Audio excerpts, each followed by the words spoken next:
Bonjour, cette vidéo est un exemple de programme dans les interfaces opérateurs tactiles de la série NB de Home Run afin d'accomplir un échange de données entre deux automates ou deux contrôleurs. Donc, dans mon exemple, je vais utiliser un NJ et un CP1H, mais ça peut être n'importe quel PLC que le NB a le moteur de communication pour aller avec.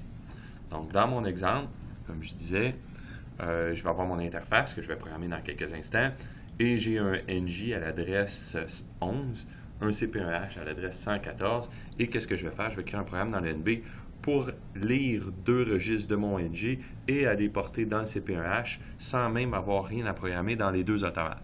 C'est le NB, donc l'écran tactile, qui va aller par une fonction lire les données et les réécrire dans le CP1H. Donc, pour ce faire, afin de démontrer la fonctionnalité, j'ai parti dans Sysmax Studio un petit programme qui vient modifier deux registres consécutifs qui sont à l'adresse fins W100 et W101. Donc les valeurs, on les voit modifiées à toutes les secondes avec les fonctions d'incrémentation. Et dans le CP1H, avec CX1, je vais aller les porter dans D0 et D1, qui sont présentement les deux à 0, qui n'ont aucune modification, aucune action de données sur ces registres-là. Donc, le logiciel d'NB, je vais aussi ouvrir ma petite présentation. Je vais me partir dans le logiciel d'NB, qui est gratuit sur le web, un nouveau projet que j'appelle test. Dans mon projet, la première chose, je dois sélectionner le bon interface opérateur, le bon NB, et aller dans la fenêtre de construction, insérer le NB, et aussi insérer les deux moteurs de communication. Donc, les moteurs de communication peuvent être Modbus, Siemens, Allen Bradley, comme de raison Home Run, ou tous les autres qui sont disponibles.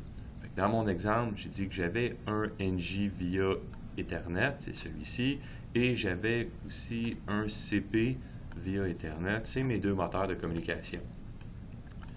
Fait que si je commence par mon CP, je disais qu'il était à l'adresse 114, donc je vais mettre, c'est 914, donc 9 et 114. Je vais cliquer sur le bouton Communication Setting, ajouter, tout est beau.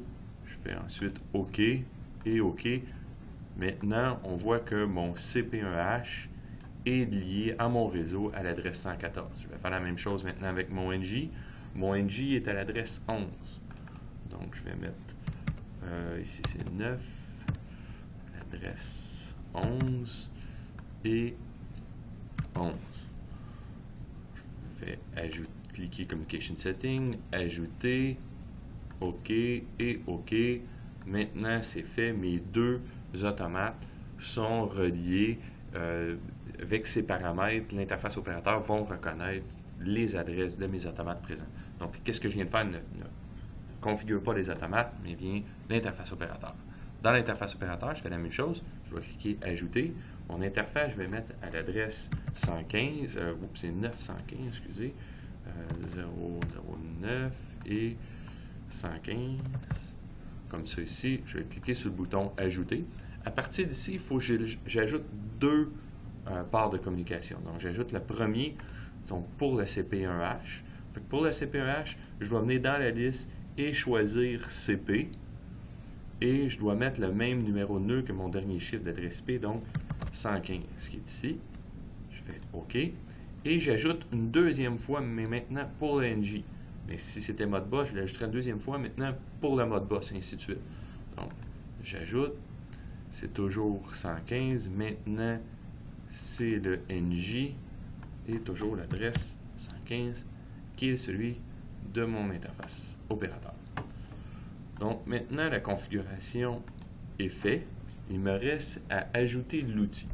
Pour ajouter l'outil, je peux aller dans ma fenêtre de programmation de mon interface opérateur et j'ai une fenêtre qui s'appelle Command Window. La Command Window, ça veut dire qu'elle est toujours exécutée. Si je mets l'outil d'échange de données dans une fenêtre de programmation, l'échange de données va se faire si et seulement si la fenêtre va être présente, va être affichée.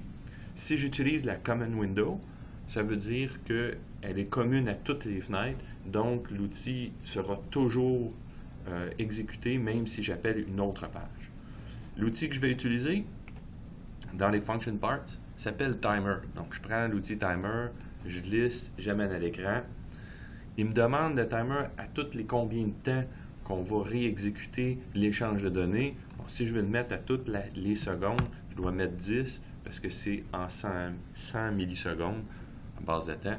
Donc, je mets 10 pour une seconde, qui est selon moi raisonnable. Et dans Timer Function, je vais utiliser la fonction Data Transmission.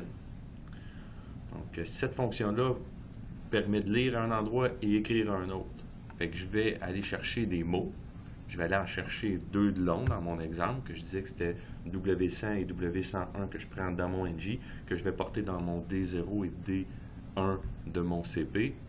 Donc, présentement, mon NG est à quelle adresse? Je ne suis pas certain quel est quel. Hein? J'ai le PLC 0, PLC 1. Donc, pour l'instant, je vais cliquer OK. Je vais laisser mon timer ici une petite seconde. Ensuite, je vais retourner dans ma fenêtre de construction. Et je vois que mon NJ, c'est le PLC 0, il est marqué ici, et mon CP, qui est mon PLC 1. Donc, si je retourne maintenant dans ma fenêtre commune, je redouble-clique sur mon timer, dans Timer Function, donc PLC 0, c'est ma source, donc c'est mon NJ. Je vais aller chercher le W de mon NJ, tout en bas, W, on disait 100. Comme de raison pour 2 de long, on va prendre 100 et 101. Et je vais aller le porter dans mon PLC 1, qui est maintenant mon CP. Et on voit, là, je vais aller le porter dans les D0 et D1. Petite note, il est marqué la station, le numéro de la station en grisé, le 11 qui correspond au dernier chiffre de mon adresse IP, puis 114 aussi qui correspond. Tout semble correct. Je fais OK. Maintenant, je peux transférer mon programme. Je suis connecté à mon interface via le port Ethernet et mon interface est présentement à 115. Donc, je vais utiliser 115. Je vais dire OK et Download.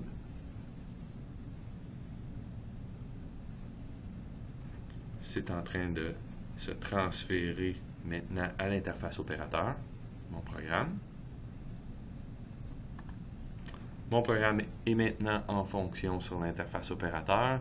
Si je retourne dans mon NJ, on voit qu'il y en a un qui est à 3333, l'autre à 617 et ça augmente aux secondes. Et maintenant, si je retourne dans mon CP, dans mon CP, on voit les valeurs maintenant s'incrémenter dans le CP. Je peux aller les mettre en décimales. Bon, on est rendu à 3349 et 633. Donc, c'est fonctionnel. Donc, j'espère que cette vidéo va vous aider. Si vous avez des questions, contactez-moi sur OmronBiz.